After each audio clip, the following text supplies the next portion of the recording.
Notre projet de recherche consiste à essayer de comprendre le lien qu'il existe entre l'exposition aux pesticides et le développement de la maladie de Parkinson. Dans ce cadre, on cherche à comprendre les mécanismes cellulaires et moléculaires qui sont impliqués, puisqu'on sait qu'il y a un lien, que ce soit des études épidémiologiques ou des études en laboratoire qui ont démontré ce lien.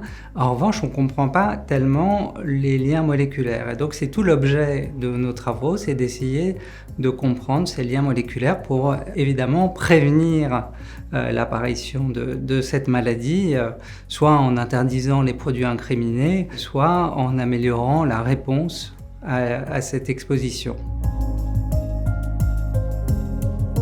La genèse de ce projet a été la découverte d'une fonction d'une protéine importante dans l'étiologie de la maladie de Parkinson. Cette protéine s'appelle PARC7 et donc on a étudié l'impact des pesticides sur cette protéine. Ça fait à peu près 2 ans que nous travaillons sur ce sujet au sein de l'équipe et puis avec des collaborateurs, on a effectivement beaucoup de données préliminaires. On a étudié un peu plus de 150 molécules de type pesticide sur l'enzyme PARC et donc on a toute la caractérisation, si je puis dire, in vitro, c'est-à-dire au niveau moléculaire sur la protéine elle-même. Ça, c'est déjà des données qu'on a.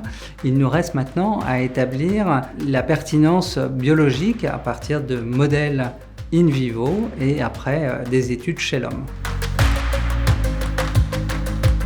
Les enjeux environnement santé sont des enjeux de santé publique primordiaux. Alors la Fondation pour la recherche médicale a été extrêmement importante dans le développement de ce projet. La subvention que nous venons d'obtenir va permettre le recrutement d'un chercheur postdoctorant pendant quasiment 2 ans et c'est indispensable pour le développement justement de ce projet à travers les approches in vivo et chez l'homme.